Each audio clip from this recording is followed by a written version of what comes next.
Hi, I'm Nathan, with this week's Science and Tech News. NASA's New Horizons spacecraft made a close pass over Pluto, 3 billion miles from Earth, where it discovered ice-spewing volcanoes. After a 10-year journey, NASA's cameras and high-tech instruments are sending back out-of-this-world photos. Pluto is the 10th biggest known body orbiting the Sun, and it's made of ice and rock. It was first discovered in 1930 and classified as the 9th planet from the Sun, before it was downgraded to a dwarf planet in 2006. New Horizons has been snooping around to snap photos of stuff like mountain ranges that rise 11,000 feet high, and reddish ice tinged by ultraviolet sunlight. This is the first ever space mission to check out a world so incredibly far away from Earth, and it will unlock clues about the early formation of the solar system. Most recently, New Horizons found volcanoes releasing frozen water. Normally, volcanoes release gaseous pressures and molten magma, with explosive belches of lava and ash. On Pluto, gaseous icicles come out instead. I guess it's kind of like getting a brain freeze from a Slurpee and then burping it out all over the place. So cool. Literally. Brain freeze!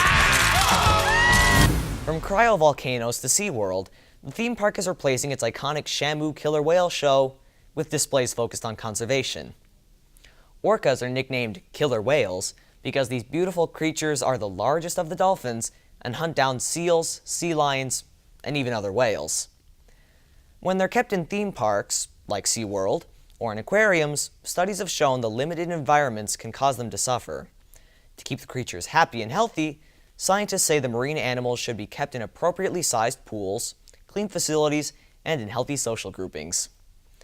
Attendance has fallen in SeaWorld due to controversy over whale treatment after documentaries like Blackfish painted a dark picture. Last month, California regulators voted to stop SeaWorld from breeding the killer whales. Conservationists say SeaWorld's changes are a good start, but they need to do more for the marine animals. Your chocolate, buddy.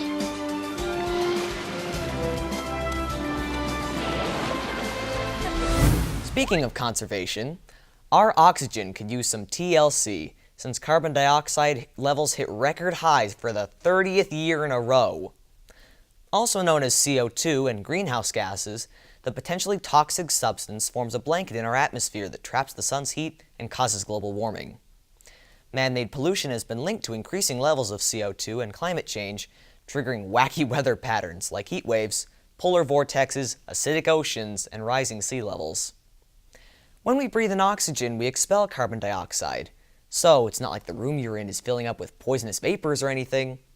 Still, in large amounts, it can cause trouble. I can't breathe in this thing! On a brighter note, the Oscars of Science recently went down as the Breakthrough Prize gave away $22 million to super scientists.